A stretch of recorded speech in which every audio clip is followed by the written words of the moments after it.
I think we get started, Anthony. Yeah, let's People are starting to trickle in. We'll keep letting them trickle in, but we'll get started. Why don't you go ahead and start us off?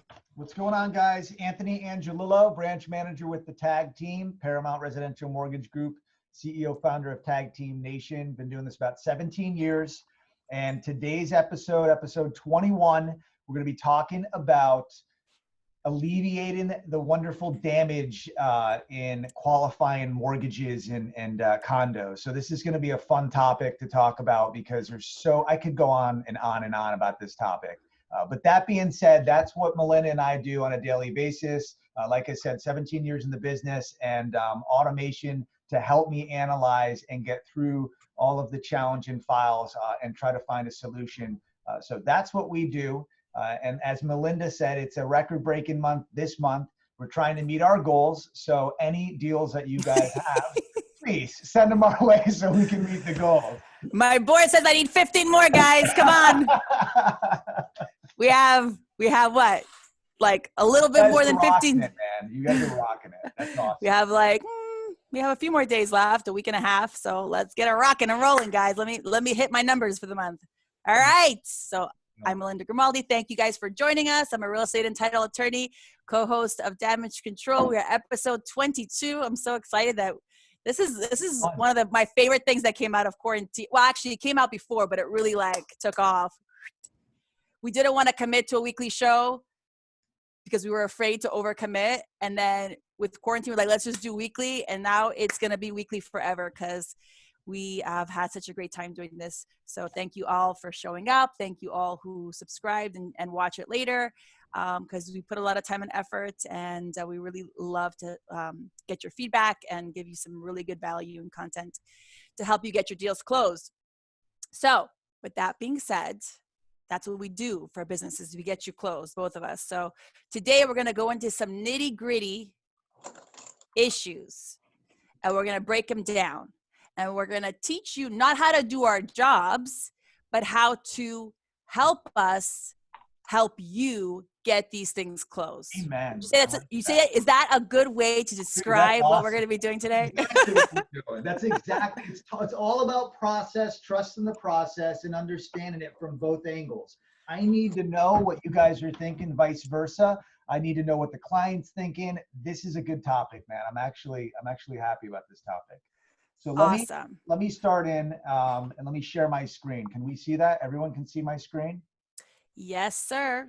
All right. So let's go into this. Everyone will get this 3-page document. This is our content that goes out every episode. Those of you that subscribe to DC, this will go out to all of the people that are on Facebook and obviously on Zoom like we are. So let's get into Hold on. If you're watching on Facebook and you're not subscribed, you won't get a copy of this. So if you want our goodies, you need to subscribe.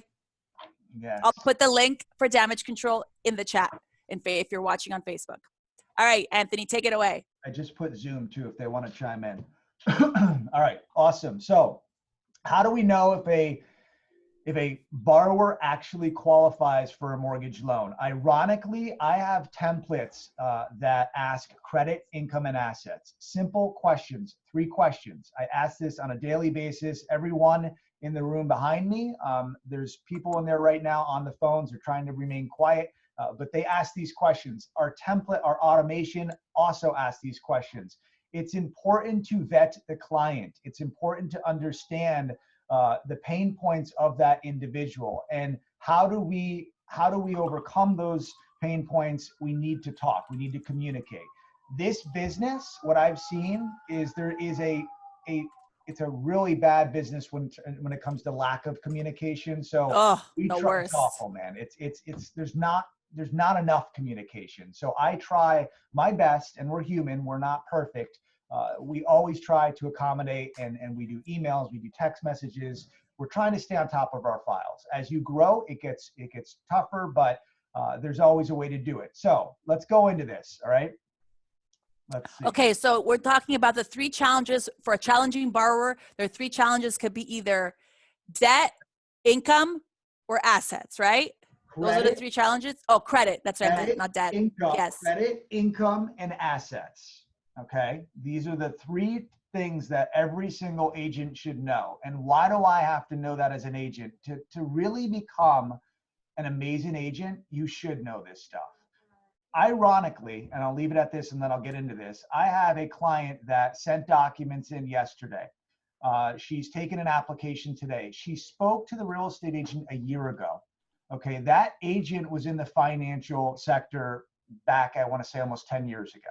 Okay, so she knows the basic credit, income, assets. She set that individual up to know that, okay, she's an LPN, 25,000 she stacked. She's got low debt to income ratio. She paid off her debt. She fixed her credit. Okay, and now she's in a position a year later that we're going to qualify her with flying colors. She's going to be out pre-approved. So the real estate agent set expectations up front, credit, income, assets, simple. Okay, all right, credit. Credit score is too low. How low can you go, right? 580 is our lowest, okay? A lot of financial institutions right now are not taking 580 because of COVID. A lot of VA candidates, veterans, they want 640 to 660. There's a lot of overlays and provisions with a lot of these financial institutions. So what we can do at Pure MG, 580. My question to my client, what do you think your credit is? Range it on a scale 1 to 10, 10 being the highest. You don't necessarily need for them to answer, I've got bad credit. No one wants to talk about their credit scores if it's bad. I assure you that. So that question is sensitive to the borrower, but you need to ask that question. What is your credit score? What are we dealing with? Have you ever taken a look at your credit? Do you use the app Credit Karma? Has your lender told you your credit score? What is your credit? Okay. The maxed credit card threshold is something else that we always talk about. 30%, we want to be below 30%. So if someone has bad credit, that doesn't mean we can't spike their scores with doing what's called a what if simulator, okay? And that is what Credit Karma has, and it simulates a hypothetical scenario on how to basically generate a bigger FICO score into the 620, 640, 680 range. We just had this scenario, veteran 584, paid off his American Express for $2,200 later, and it was revolving every single month, so it had to be paid off regardless, business card, and bam, now he's got a 684 credit score, so he qualifies. Okay, so there's ways to do that. A lot of the borrowers are going to say, I don't want to pull credit. Okay, and I'll go into that in just a minute. That's the example. There is a delivery and approach on that, and I'll save that for, I have a question, Anthony, 2 minutes. about credit card debt or just debt in general. So I think my understanding is it matters how much you're tapped in your card, right? Is one thing. For example, your minimum payments is one thing, and then the amount that you owe versus what you have available. Yeah. Are those the two big things that you got to look at, just for common knowledge for people to understand? Yeah. I mean, you don't want to have a $2,000 trade line that is maxed at $1,900, okay, and you have $100 breathing room. You're capping out your threshold, and you're really doing damage to your scores. Okay, so I'm not a credit analyst, and it's not what I specialize in, but from doing this for so long, that's the worst thing you can do. I'm always telling my clients, look, remain at 20%, okay? But I don't want to pay interest. Pay a couple bucks, man. Pay $20 a month in interest. Build and establish your credit. You're not going to establish credit if you don't have revolving debt. A lot of people think, oh, I pay it off every single month. There's nothing revolving. So really educate your clients and say, look, what's your utilization? That's what Credit Karma says. Credit Karma they pull from Vantage. We pull from FICO. Two separate. That's like an apple and an orange. Okay. So what's the difference? What, like, in terms of like different algorithm that the banks pull from a different algorithm. So 9 times out of 10, it's inaccurate. And so when they say, oh, I got bad credit, and they're deflated and they're sensitive about the topic, pump them up and say, look, let's just try. It's free to pull your credit. The next question is, but I don't want a hard inquiry. That's like dad and mom tell me, no, I don't want a hard inquiry. Fair lending allows you to shop for a mortgage. It's regulated. We're not selling cars here, guys, okay, or Cutco knives. I mean, it's regulated. It's allowing the consumer to shop their brains out. So that's good for the client. Sometimes it's bad for the client because it's too much information. Melinda and I go over information indigestion. You don't want multiple people sending you all this information, but we always encourage our clients to shop.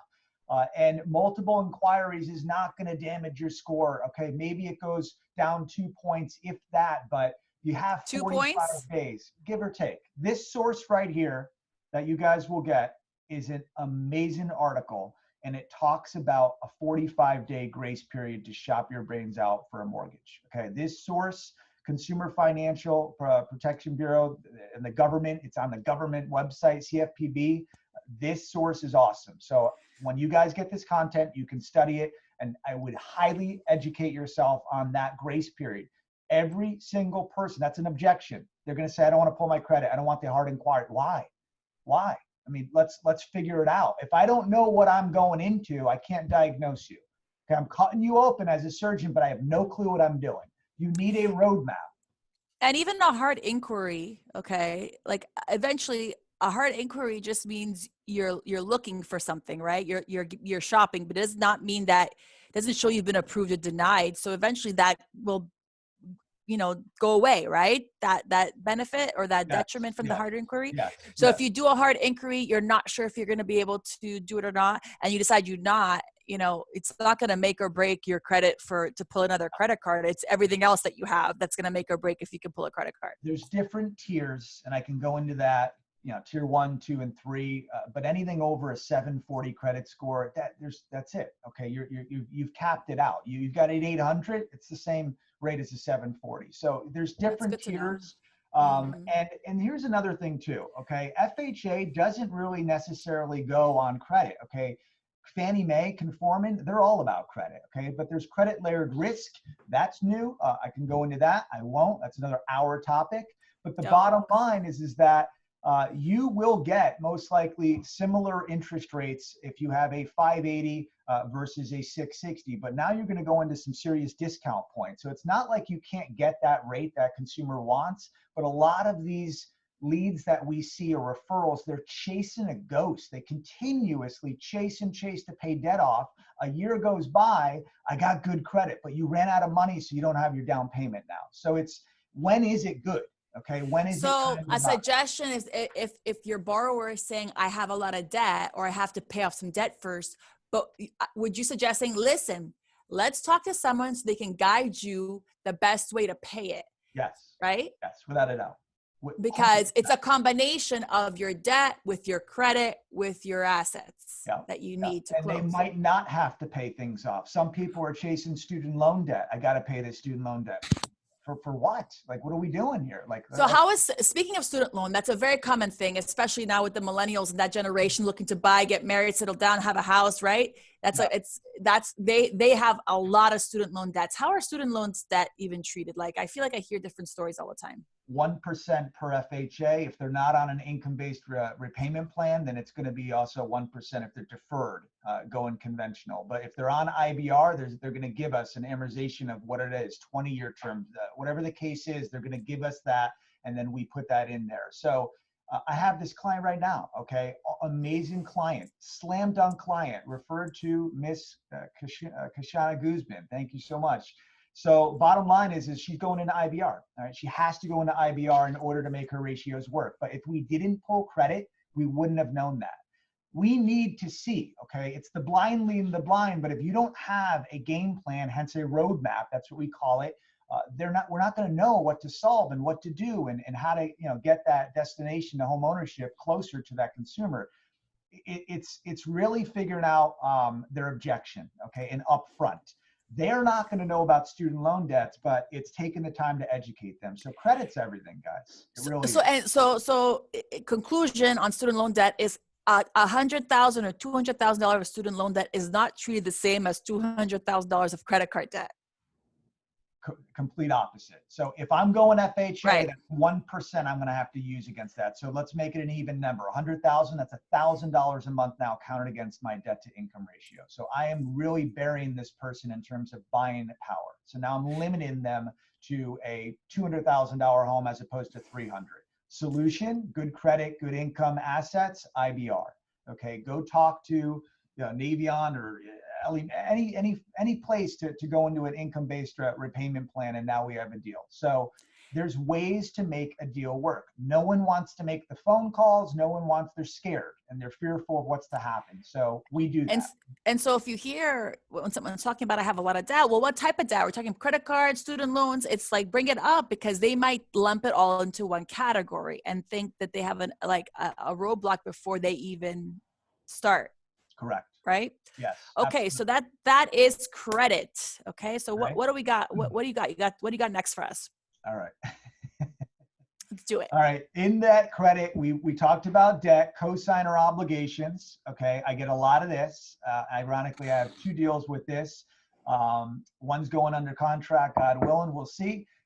Brother's paying the car loan. Okay. So if we can provide 12 months of canceled checks and they're authorized user on a credit card, or if they're a co-applicant on an actual lease, show us the 12 months of canceled checks, and now we can remove that liability. So these are things that we analyze when we pull credit. Okay. The other thing is debt that can't be offset.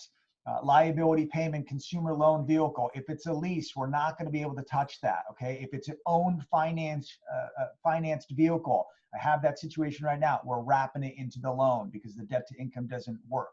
5,000 left on the car. Let's just pay it off. Okay.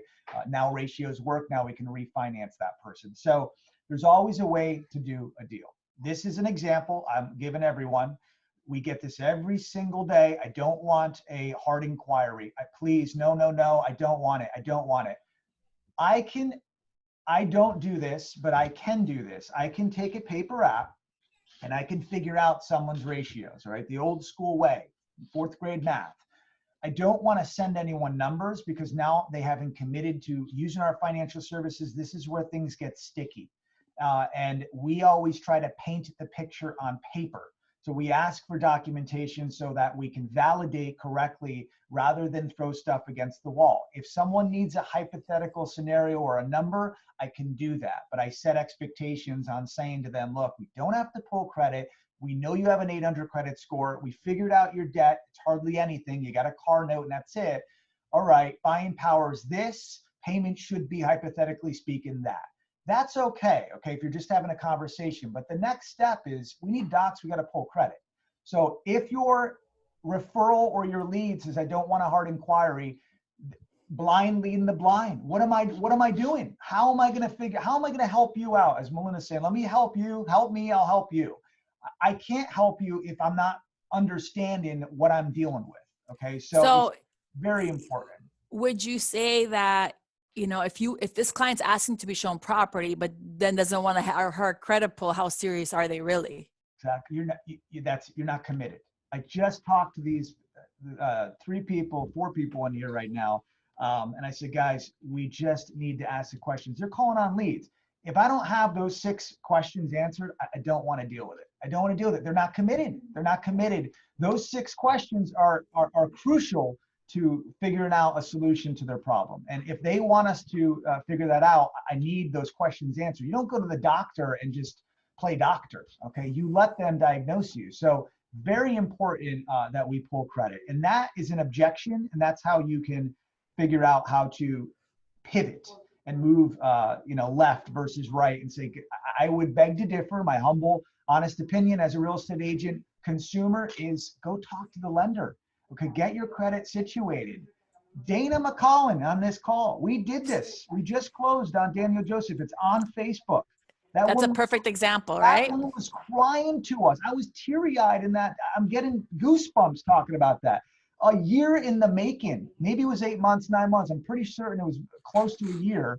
Credit, we had to repair credit. We had to pay off debts. We liquidated funds to pay debts off. I mean, that thing was Mount Everest, but she had the willpower.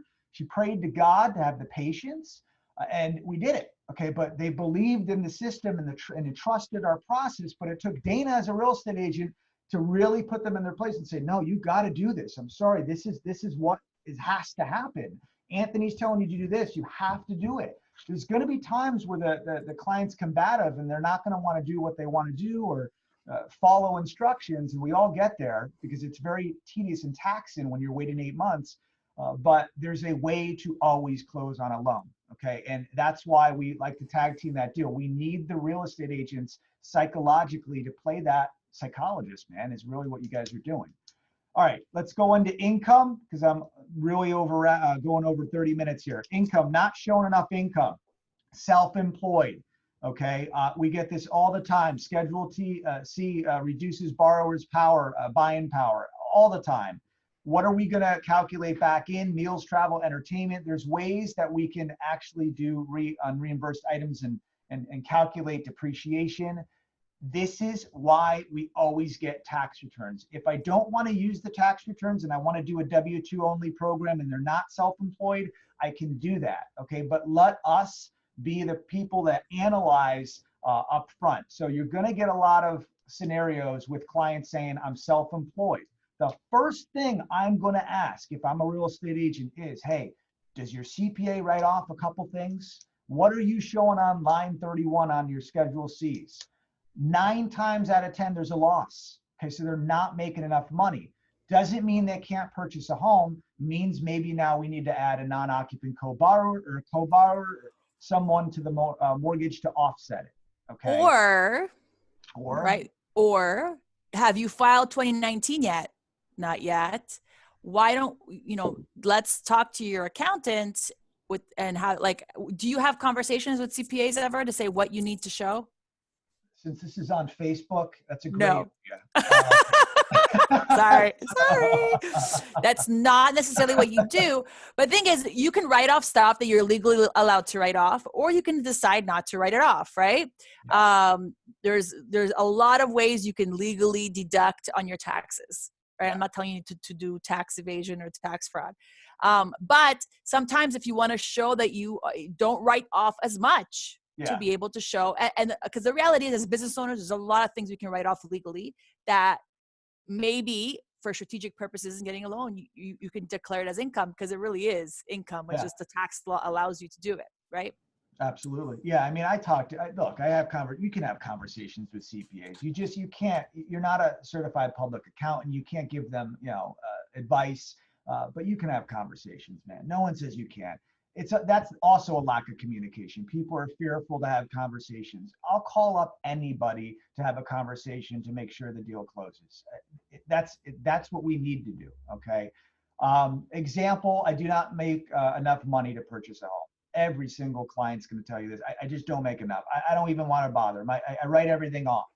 Okay. Who do you live with? My mother's living with me, Social Security, disability, probably pension, ask those questions. She's living with you. Does she receive anything? Yeah, she's got great credit. She's got no debt, paid everything off, couple bucks. She was the person going to give me the money. There might be a deal there. Okay. So if I'm a real estate agent or if I'm a lender, these are questions that we ask. If you don't ask, you're not going to get the answer. Okay. And believe me, there's just 9 times out of 10, there's always a way to do a deal. And most of these clients have opportunity to add non-occupant co-borrowers or co-borrowers to add income to the situation to increase buying power. Does that make sense to everybody? Yes? We can get flexible with business owners and how much they write off. We can get flexible with who they live with. We can get flexible with down payment like assistance as gifts from people that they know or that they live with, right? Yeah. And they can have somebody else in the loan. Yeah. Yeah. Right? So those are all options to show more income. Had a scenario yesterday. Mom wanted to go on the loan. Okay. 55 plus community. Okay. How is the daughter going to do this? She's not 55. Grandma lives with them. She's 55. Called the association up. Grandma's going to be on title because they're living there. It works. It was kosher with everything. So that will work. But you just need to go above and beyond to make phone conversations with anybody, associations, all parties, decision makers, influencers. Everybody needs to be communicating either on a Zoom meeting or on a phone call. And that's very, very important to understand that. But there's always a way to do a deal. There's always a way to do a deal. So assets are the last topic that I'll go into, and then I'll have you talk about condos. Assets are crucial, but if they're not unsourced, or they're unsourced funds, I should say, or cash deposits, we don't want them on, placed in the bank. Okay. And there's reasoning for this. Okay. And it's definitely something that's a sticky gray area that people really don't talk about. Okay. Everybody has pillow money. Everybody has cash money. We know this. Okay. My father included. He thinks the end of the world's coming. He's got cash money. God bless him. So what do we do with this cash money? How do we get it into XYZ account? There's different ways to deliver the message, guys. Now, I'm not saying funnel money or talk about, God forbid, anything illegal here. But if there's a gift that someone can pay, person is gifting them money, that's a way to do a deal. Okay. And 9 times out of 10, mom and dad are going to help out someone with a deal. So there's always gift monies that you guys can ask for. If the money is coming from out of the country, then we need to source it. Okay. We need to see the bank statement. Where is that coming from? Okay. But when they're transferring money, the process is key. And if you don't know the process, then get your lender on the phone so we can help educate that consumer on the process. Their objection is their assets. Because you asked the question, do you have assets? I do, but it's out of the country. The reason why they're not moving forward and 2 months goes by is because they don't know what they're doing. So in that case, I'd get someone on the phone to say, hey, let's just do a hypothetical scenario here on what we need to do to get this money, to source it, document it, and use that money in order to have a down payment. Okay, so the method of the gifts, even from dad who lives across the street, is just as important how it gets delivered to someone like me, right? Absolutely. Do not make dad who's giving the $6,000 gift or whatever it is, take the cash out and put it in the account. That's not going to work. Don't make dad show one account to source it and then send it from a different account. Okay. There's so many, it's creating, the gift money has to go to the closing agent office. So if you ever hear of something other than that happening, your red flags, your little spidey senses should be going off. Yeah. We've had so many deals get delayed because of funds coming from the wrong account. Yeah. Or being sent. I'll never forget this. This was like 3-4 years ago. You were telling me about it. The yeah, and then finally, one of those deals that just got delayed, and then finally they got a gift. It was like a $1,500 gift, and the gift they ended up getting was like $10 from this person, $150 from this person, all deposited cash into the borrower's account. That obviously wasn't going to work. And then we were at the closing table and the lender's like, nope, that's not going to work. And no one walked the borrower. A lender should be walking them through that. Yeah. But we were on our 4th, 5th extension. So clearly there was issues there with communication and getting stuff done. But the point is that sometimes now when I hear gift or I see it on the draft closing statement right away, like we start having conversations, here's the money for the gift. We'll send them directly to your dad or whoever, is giving you the gift. And it makes for a smoother process, and we make sure that it gets delivered properly. But sometimes things are being done before we know about it. And if you know about it, my dad has to send money. I have gift money to send. Wait. Let's make sure it's being done properly. Let's get the lender on the line. Let's 3-way. Let's make sure it's being done, because once it's done, to undo it, it's very difficult. And that's why we ask, okay, as an agent, you're asking for proof of funds. If it's a cash transaction, the first thing you're asking, you need proof of funds. Okay, so if you're asking for proof of funds, I'd ask, hey, how much money do you have for a down payment? A lot of the agents are fearful to ask that question. It's not my position to ask, it's the lender's job. I hear that all the time. Look, that's a lazy ass way of thinking. If you want my humble opinion, I don't agree with that at all, because I would say, look, I want to know how much money I'm dealing with, because it's my time and I value my time and their time as a consumer. I don't want to put that consumer in harm's way and have this scenario come up the 11th hour. So my question is, how much do you have in assets? 401k, 403b, if I'm a teacher, Roth IRA, SEP, mutual funds, stocks, bonds. What do you have? What type of money do you have? Show me what you're working with. Yeah, show me the money. So here's the thing, though, is if it is a gift, great question, don't transfer any funds, because when we see transfer of funds left and right, now you're opening up a Pandora box for the underwriter to and go ham on conditions.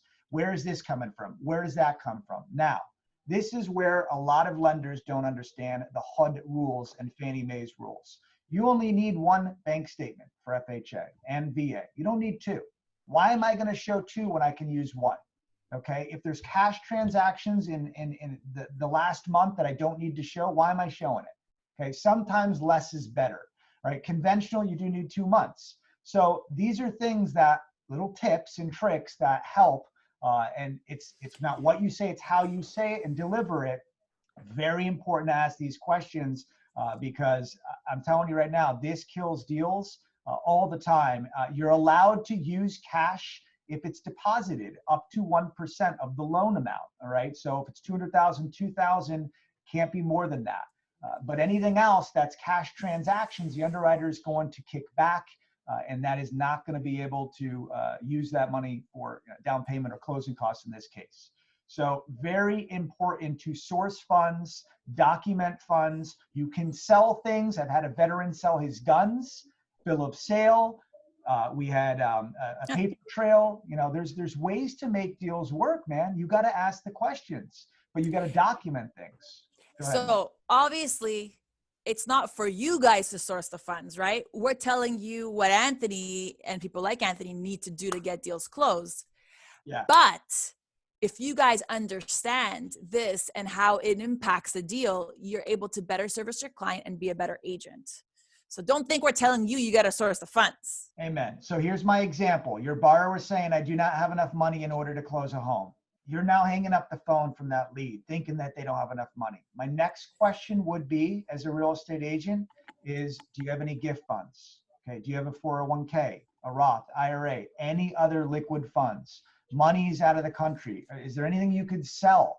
Okay. These are questions that are you a first-time home buyer, right, Anthony? I learned that one from you. That's right here, actually. It's part of the thing. So there you go. you do have, and that's what we always say is my question then would be, are you a first-time home buyer? Yes, I am. Hey, look, there's a lot of government assistance. There's down payment assistance. We just had Susan West on the show a couple weeks back or a month back. We have access to this money. So let's see if they qualify. 9 times out of 10 there, now you've got them in an application. They're warm and fuzzy. You've got their docs in. Hey, lo and behold, mom and dad come in with 10 grand. Okay, or they don't necessarily qualify for down payment assistance. The ratios don't work or the credit's not there. There's provisions for those, guidelines and programs, but there's a way to do it. Okay, now you've motivated them. So that is why I have these examples here for you guys as agents to really understand how to convert the lead and take it to the next milestone. And give them hope. Amen. Right? Faith and hope. Like Dana. Give them hope that there's options out there and that sometimes with just a little tweaking, we can get them there. Right? Exactly. Love it. Is there any more info on this sheet or are you done with it? I am done. You're up, slugger. Slugger. All right. Okay. So we're going to pivot a little bit and talk about your listings because although sellers in and of themselves might not be, they could be challenging, but like we don't have to worry about their credit and things like that. We do sometimes need to focus on the conditions of the properties or, just generally the property itself. So I accidentally X'd out of my notes. So give me 1 second. Here we go. All right. So the first thing we're going to talk about is liens. Generally speaking, a seller knows if they have liens on the property. So when you don't have to have this discussion right away when you're having your listing appointment, but after you are hired, it's a great question to ask before you even list the property is, do you know of any liens, expired permits, open permits, things like that? Do you have any troubles on that? Have you been noticed of any fines? And a simple question like that can give you a heads up. Now, Broward County is super easy to search online for expired permits. Miami-Dade is a little bit more challenging. So especially in Miami-Dade, if you think there's going to be some issues, run a city lien search early. Okay. We did that in January for one of our files, and we know that we knew that there was going to be some issues. The client knew there was going to be some issues. Now he's been negotiating for the last 6 months and very close to getting this resolved, and we're under contract. So we don't wait to be under contract to resolve the city liens and permit issues. We get an early start, right? Then finally the listing got listed, and we were already ahead of schedule, and now we're under contract, and we don't need that 3-4 month extension or crazy situation happening, or take it off the market because we're not ready, cancel contracts.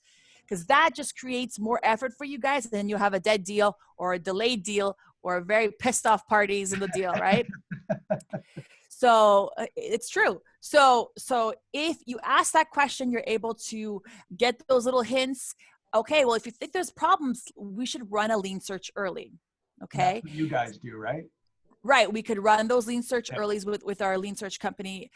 We get you set up to do that. Same thing with property conditions. I know, like, for example, Max Home Inspections will allow agents to do inspections before they even start. What a great tool. Yeah. You know what your problems are before they even start, before you even have a buyer. There's so many, it's such a great tool to use, you know, but whether it's them or somebody else, understanding what conditions you have, understanding that, listen, and setting up the expectation, listen, seller, you have like a year left on your roof. This is gonna be a problem. Yeah. You know, a buyer is going to say you have a year. If they see a year left on your roof, you know they're going to come back with a credit request. It's inevitable. So that's where you have frank conversations and realistic. So just as much as you have a challenging property, the property itself might not be challenging. It's the seller. The reality that the seller is going to have to face with might be challenging. And if you wait to have these discussions when the inspection period is actually happening versus in the beginning stages, prepping them, massaging them, making them understand the realities of life, of just how the industry works, how these offers work. Yes, it's as is. They're like, I want it to be as is. Yes, it's going to be as is, but when inspection period comes, they can cancel. So yes, it's as is, but if you don't come to the middle and to the table, they might walk. So it's as is or not, that it's going to be not, right? So making them understand what that means is going to set up the right expectations for your sellers. All about expectations. It's critical. It's all about expectations. It's same thing like moving day expectations. Like, guys, it ain't over till the fat lady sings, right? We know we have to wait for package. We have to wait for funding. Don't get your movers and your contractors there the morning of closing day, because you know it's not going to happen. That's what jinxes it. I'm convinced when they schedule those things, that's what jinxes it.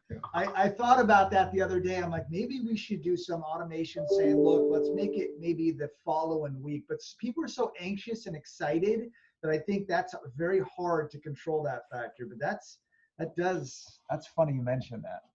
It jinxes it, I'm convinced. Yeah. So liens and permits can be many times addressed up front, done early, so we don't have to scrounge for the last minute, because the reality is, if the liens can be negotiated down, you need some time for that. That's, in terms of if there's fines related to those citations and code violations. With regards to permits, the most common thing we see is expired permits. And expired permits means a contractor went in, did some work, and then didn't close out the permit. And then a certain amount of time passes, and then it expires. That means they didn't call in their final inspection. So common in South Florida, because contractors never finish what they're supposed to do. So just imagine that, okay? And then so that's what causes this from happening. Now, generally speaking, the default in the contract is that the seller shall cooperate. They're not required to close it out unless there's that language that they shall that's added by the buyer's agent or the buyer's attorney, that the seller shall close out and all open or expired permits before closing. Either way, sellers has to deal with the issue one way or another. And if it's something that's been expired for a long time, finding that contractor from 50 years ago is not going to happen. And if it was from a previous buyer, okay, so I've been having I don't even know about this. This is from my seller from when I purchased, and I don't know what happened at their closing, but now we're dealing with this 15 years later, 10 years later. That's not even their contractor, so they don't even know how to find that. So they're going to have to hire a contractor just to call the final reopen fee, right? Like usually a couple $100 to reopen the expired permit, call in a final inspection. Hopefully it was done properly and they close it. But especially now because of COVID, right? These things have a little bit extra complication to it, getting people to come in for the inspections, et cetera. So don't wait till last minute. If you're in Broward, pull it up yourself. You could find out, look like a pro at your listing appointment. Hey, by the way, you got an expired permit. Did you know about it? And you look like a pro just by doing that, you know? So that's just a little bit of homework. And then at the same, you could very simply even just ask, do you have any open permits? Like it should be part of your interview once you're hired. Okay, let's go through a few things. Let's get your property prepped, right? We're gonna take pictures. Let's talk about title. Do you have any liens on the property that you know about? Do you have any open permits or expired permits that you know about? Sometimes that could get you a long way too, just by that information. And you don't even have to run the searches. You just have them call the city and help get it resolved. Okay. That was part of Natalie Rivero, who's on the show. She had it on her checklist. Her checklist, yeah. And then remember, if we add the extra layer of reoccupancy certificate in Miami and things are done without permits, then it's a whole other, you know what show. I was going to ask that. What do you do in that scenario? And especially during these crazy times that everything's shut down, you know? They're still doing the inspections. They're still doing them. And then they go out to the property, they check to make sure things are the same way that when, you know, or that there's permits for those things. So they can totally slow down a deal or kill it if the buyer's not willing to wait, because there's going to have to be work done to repair that. And then you go into lock extension fees, and it's just just a nightmare, man. And then the last picture that you're painting for your clients is this was a mess. So asking that stuff up front is important. Super important, super important. Now we touched on this a little bit last week with condos, but I do want to touch about prepping your listing if it's a condo. As a listing agent, you should know the rules for application, right? Simple enough, right? Usually. Sometimes it could be a little bit more challenging depending on the board and if they're self-managed in the process. And even if you're very familiar with that building, things might have changed right now, right? With COVID. So find out, are they doing Zoom interviews? Okay, what's going on? So if ever you hear about a change of management company in the middle of your deal, know you'll have a delay. Almost guaranteed they're going to delay estoppels. So it's good if you hear about it to know, okay? Now, we spoke about budgets last week too. So if you need to pull the budget, get your seller to request the budget, make sure you have your condo docs handy, ready to be delivered, whether they're on CD or digital. These are super important things. We can't get away from condos, guys. South Florida, they're everywhere. So you need to be ready to have that information on hand. As a listing agent, the faster you deliver those condo docs, the better it is you lock in that buyer. Because we could be the day of closing, the buyer has a change of heart for whatever reason, okay? And they didn't sign that condo receipt, they can walk away that day and get their money back. It's the easiest. The first thing I check when I have that issue is like, where's our condo receipt? And when I rep with the seller, the first thing I do is, where's my condo receipt? Because I want that 3 days clocks to start running at the same time inspection does. So it should be something that you do. Ooh, Anthony, you shared screen. I know. I just wanted okay. Gotcha. This was what we went over last week, and this was sent out to everybody, and I'll send it out again. But this is a little cheat sheet that talks about the formula, and this is what I'd be asking right up front. I mean, without a doubt, instead of looking at the budget and send it to your lender, you guys know the formula right here. Very easy stuff. And when you get the budget, make sure it says final budget, not draft budget, not 2016 budget. It has to be 2020 final budget, okay? Otherwise, it's going to kick back from the lender. If you know about this, you can get the ball rolling beforehand, right? You can get this, and not that when you're under contract with a buyer, and then you have a problem. Not only that, you should know what type of loans, generally speaking, a building is qualified for based on that budget, based on any litigation. Why? You're going to put your property under contract. You're going to wait 30 days. Last minute, of course, they love to kick us those condo problems the last day, right before closing. Oh, we still don't have a questionnaire. Oh, we are in litigation. Oh, I still don't have my insurance. Well, if we had that up front, and we know this buyer is not even qualified, don't try to give me an offer for 3% because I know it's not going to work. Right? If you understand that, you're going to save your seller a lot of aggravation and canceled contract, escrows being returned, and your seller's getting pissed. Right? So understanding and looking at that page one, before you look at the price, before you look at anything else, how much down payment is this buyer going to put on this condo? If they have less than 25% and you're not sure if that loan's going to work, call in a favor. Call in a favor to your lender that you work with. Call a favor to Anthony. Say, Anthony, take a look at this real quick. Here's a budget that I have. Here's my offer. Is this going to work? Just generally, they can tell. They can usually look at that real quick and say, I smell a rat or I smell a problem, right? This one stinks. And then from there, if you're not sure, you have more questions, you get your budget, you speak to the lender that buyer is working with, and you try to have a conversation before going under contract. Guys, okay? I put the condo budget formula in Zoom. All right. You will get it. And I know Margaret was telling me I have not received anything. You're going to get it after the show and most likely tomorrow, but I will put everything in here. So. Super important. So for condos, you got to prep. What's the application process? If you have the application, put that in the MLS, right? Super organized way to do it. I like that style. Then if you have a budget, need to know the budget, right? Get your condo docs organized. And so you know it, so you know that. Find out the policy if there's any changes right now with COVID for the application. Ask if there's any litigation pending and what type, so you can advise the lender right away. Contact info for the HOA so that you can provide that to title and to the lender. And those are the things you need to do to prep your problematic condo listing, because you know they're all problematic at the end. Usually the day before closing, we get that, oh, actually, we have this problem. We haven't gotten our condo questionnaire. Actually, we haven't, there's a problem with the insurance. Actually, there might be a problem with the budget. For crying out loud. Like lately, that's been like a repeat offense on every closing that's dealing with the condo. It's like pulling teeth.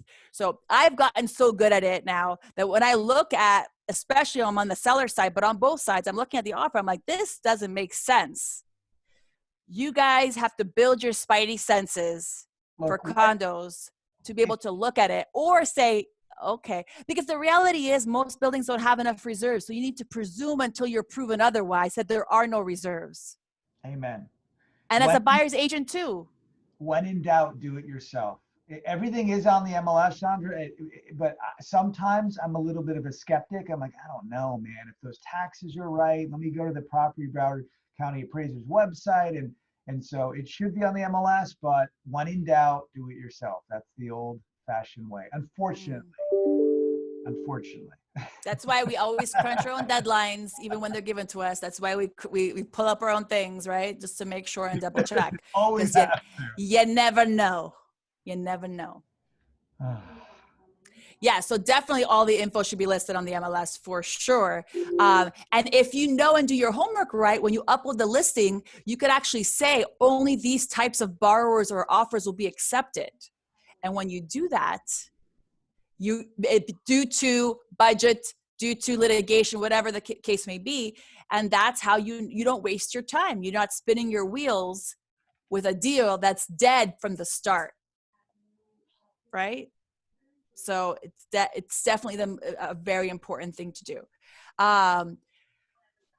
Angie put, do you have an updated condo list you can share, Anthony? I do. Actually, I got to say, kudos to Pure MG. They have an updated list every month usually, and it's a badass list that is a very lengthy list, but it tells you what's active, approved, or rejected. So it does help. It's not all the condos, but there's a good portion. I will send that list if I can find it before this meeting ends, but I'll send it also out in the email as well. But it's great. It's great. Angie, I forgot to mention that because it's amazing. That we use that all the time. And then HUD.gov for FHA, that's really not updated that much. So just be careful with that as well. So. And don't be afraid if it's your listing to get on the phone with the buyer's lender and ask them the questions. I've done it before. Like when I rep a seller and I'm given the opportunity to review an offer before and I see like a stinky down payment and cash to close, I ask the question right away, like, how do you plan on getting this loan approved in this building? Have you reviewed the budget? Have you reviewed this? And you'd be surprised. So half of them don't know what I'm even talking about, especially if they're from a big bank. If you see a pre-approval from Wells Fargo, Chase, some big bank, and they're doing a condo and it's 3% down or 4% down, run away. Because they are presuming there's enough funds in the budget and the reserves and all that. And they presume it. And even when you ask them, like, do you realize in Florida, we don't have, most buildings don't have the reserves. Out of state lenders and because the big banks, their processes are none of them are in Florida. So when they get the file, they don't know. And unfortunately, a lot of the people who sell loans in the branches, they're not really they're not loan officers like that. They're usually rookies and things like that. So it ends up making for a really messy situation. And then having to call in a rescue, but we've done it before. We still got them close. I get that all the time. But the thing is, now you rescue a bad condo offer with a first and a second, but first and seconds aren't happening like they used to, guys. So that is another thing you got to think about. If you're seeing a first and a second on your offer, that's also not necessarily a slam dunk anymore. So that's pretty much the three things, that I wanted to help you guys prep your sellers with regards to the property conditions and also their expectations when you have these big ticket items. And the big ticket items you could find out, with a quick inspection, you could find out with a quick permit search or just asking the right questions. And then of course in condos, do your homework, update the MLS so you get the right offers. The MLS is the first step of marketing your property, whether it's a description or the extra things you put. Now, if you study marketing for any business, if you're getting the wrong clients, it's because your marketing message is wrong. So just like that on your MLS and all the things you put on there, your marketing message is going to attract that type of a buyer. So if you don't put limitations based on the type of property you have, that buyer, it won't work. For example, it's very, very similar to if you have big termite problems and your seller does not want to deal with termite problems, don't accept offers that are going to require those termite problems to be resolved, right? That's VA and FHA, right, Anthony? Absolutely. So you make sure on your listing, you market your property that you're not going to accept those type of offers. I don't think there's anything wrong with that, right? By limiting that based on the due to property conditions. No. Chandra, do you know of any of those? Are there any rules against that kind of a marketing of a listing? I don't think so, right? No. Right. And so you're doing the right type of promotion and marketing message for your property. So the right type of buyers for that type of property are going to be made. And then the agents don't have to guess, or you don't get under contract and then they're asking for all these revisions and things to be done. It's not going to happen. You're going to have to do it yourself. Real quick, this right here is a template. And ironically, what you said is right here. Right. So see, great minds think alike. And so we have developed a template because I get this question honestly daily sometimes. And the video tutorial goes over the condo cheat sheet. It walks the consumer and the buyer's agent or the listing agent in this case, what they need to do, what they need to look for. It is a 5-minute video, but it is worth the best 5 damn minutes of your life because you're not going to put something against the wall to see if it sticks and make sure you're doing your due diligence with upfront vetting in that condo. I've listed the sheet, the condo review, limited or full review, the spot unit approval questionnaire. I've done every single objection and solved those objections in one template that I send out to every single agent when that question happens. So the first thing, hey, I got a condo, what's the budget? The budget, the formula, which will also be added to this, and this template will go out and that will educate the client. Education in this business is key, folks, and communication as well. So you're setting the right expectations. Yeah. So Robert said a lot of companies don't do seconds anymore. That's right. Which is why we can't even get rescued anymore. So you really need to make sure that we have that that happening. We had recently we had to rescue a condo deal that wasn't able to be done with hard money because the buyer just really wanted it that bad, and we got it done that way. But so being prepared is in any business is good.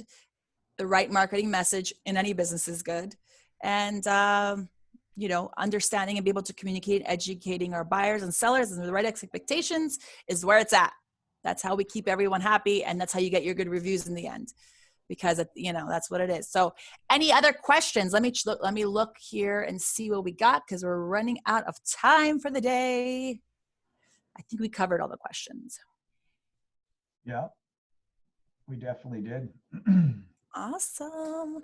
So I hope you guys like this episode and the topics and the reminders and tips we've given you with our challenging borrowers and challenging listings. The moral of the story is educate yourself on the industry. Even if it's not your role, by understanding our roles, you're able to better service your client and better place your client's offer or strategizing how you're going to get them to buy or sell with that information. Be a master of your craft. Yes. Your craft. And tag team every deal. Look at that, huh? All right. Is that your like thing on your shirt? Yeah, look, it's a new shirt. You got it embroidered on your shirt? Of course, man. You're something. All right, guys. All right, have an awesome day.